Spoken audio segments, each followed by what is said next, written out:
For more anatomy related videos, please subscribe to my channel, Learn with Dr. Tanya Hashik.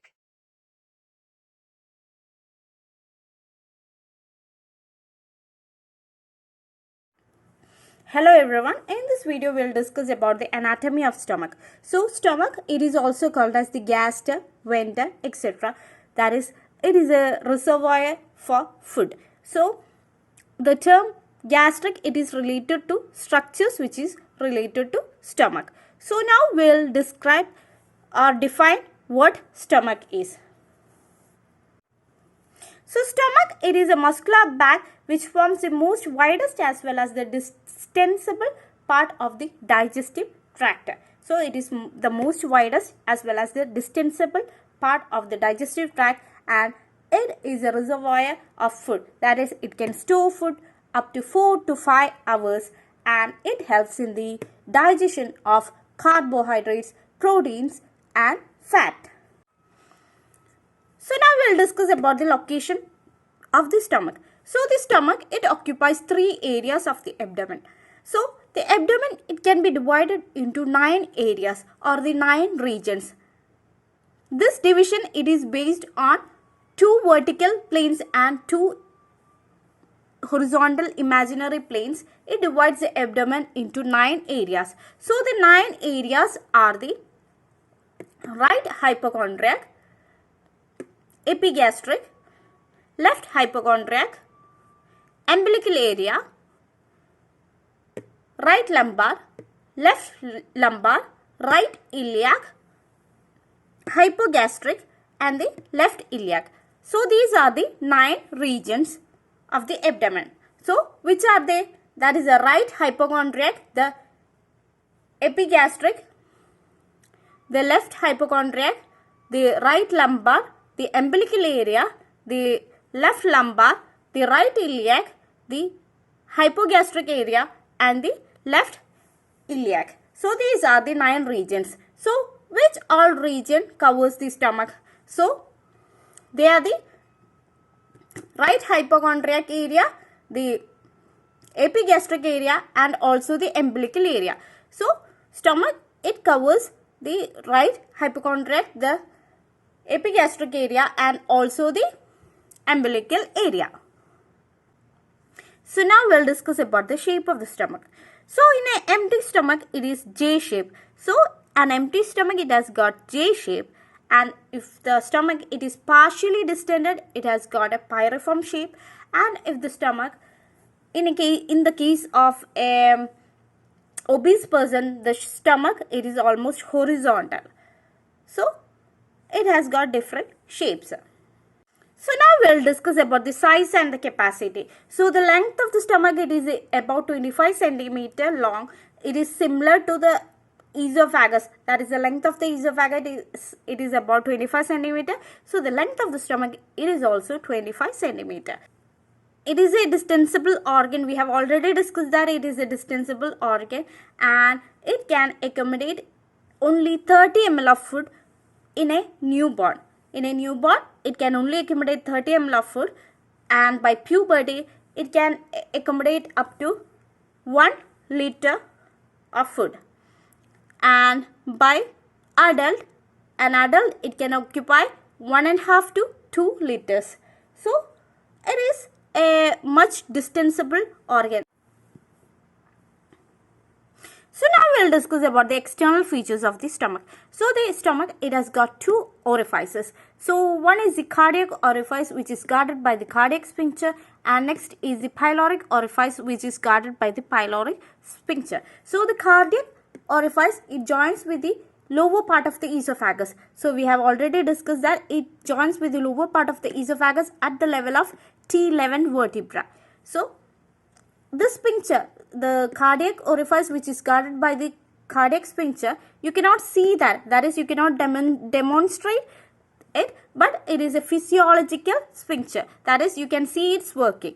So when the food enters, only the sphincter opens. So by that you can understand that there is a sphincter, but if you touch it, you cannot understand if there is a sphincter or not. But and the pyloric orifice, which is guarded by the pyloric sphincter, it is both physiological and anatomical sphincter. That is, you can see as well as you can feel it. That is, when you touch it, you can feel the firm nodule like something. So, that is the pyloric sphincter. And the pyloric sphincter, it opens to the duodenum. It is the part of the small intestine. So, that is about the orifices. So now we will discuss about the curvature of the stomach. So the stomach, it has got two curvature, that is the lesser curvature and also the greater curvature. So this right curvature is the lesser curvature and the left one is the greater curvature. And the lesser curvature, it is attached to the omentum, that is the lesser omentum.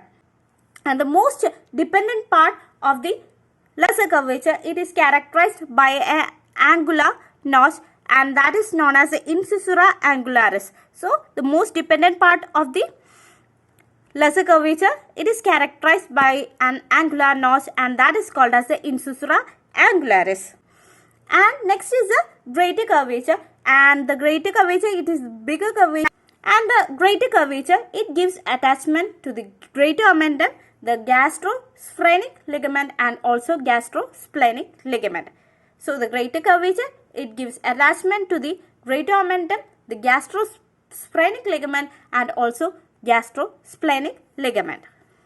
Next is the two surfaces of the stomach. So, the two surfaces of the stomach are the anterior surface and the posterior surface. And the anterior surface, it can be also called as antero-superior surface. That is, it faces anterior and forward, and the posterior surface is also called as a posterior inferior surface, and it faces backwards and downwards. So the antero-superior surface, it faces forwards and upwards, and the posterior inferior surface, it faces backwards and downwards.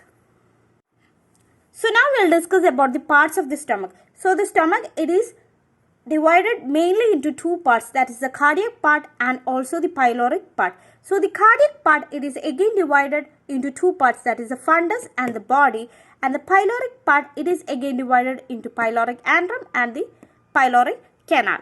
So the stomach, it is divided mainly into two parts, that is the cardiac and the pyloric part. The cardiac part, it is again divided into fundus and the body, and the pyloric part, it is again divided into pyloric antrum and also the pyloric canal.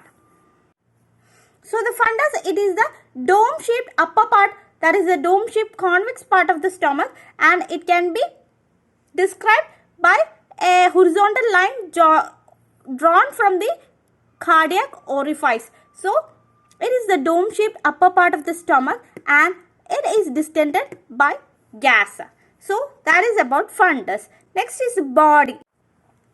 So the body of the stomach, it lies between the fundus and the pyloric antrum. So it is the most distensible part of the stomach, and it has got all kinds of cells.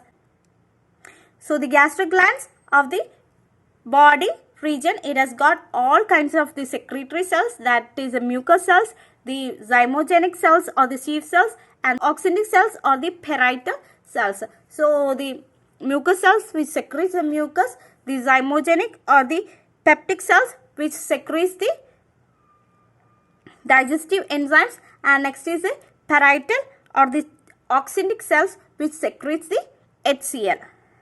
So next is the pyloric region. So the pyloric region, it is again divided into pyloric antrum and also the pyloric canal. And the pyloric canal, it is only about 2.5 centimeter. It is the most narrowest part of the stomach. At the right end, it continues with the duodenum part of the small intestine. So it is only about 2.5 centimeter and it is the narrowest part. So in the next video, we will discuss about the blood supply, nerve supply, relations, etc. So today we discussed about the anatomy of the stomach. So first we discussed about the location and the parts of the stomach. So the stomach, it can be divided into two parts, that is the cardiac part and the pyloric part, and it has got two orifices, two surfaces, that is the anterior surface and the posterior surface, and two curvature, that is the lesser curvature and the greater curvature. The two orifices are the cardiac orifice and the pyloric orifice, and the two orifices, it has got the sphincter, that is cardiac sphincter and the pyloric sphincter. And then we discussed about the parts of the stomach. So stomach, it can mainly be divided into two parts, that is the cardiac part and the pyloric part. The cardiac part, it is again divided into fundus and the body, and the pyloric part, it is divided into pyloric antrum and the pyloric canal. And the upper part of the stomach, it is connected to the esophagus, and the lower part, it is connected to the duodenum of the small intestine. So this is the end of today's video.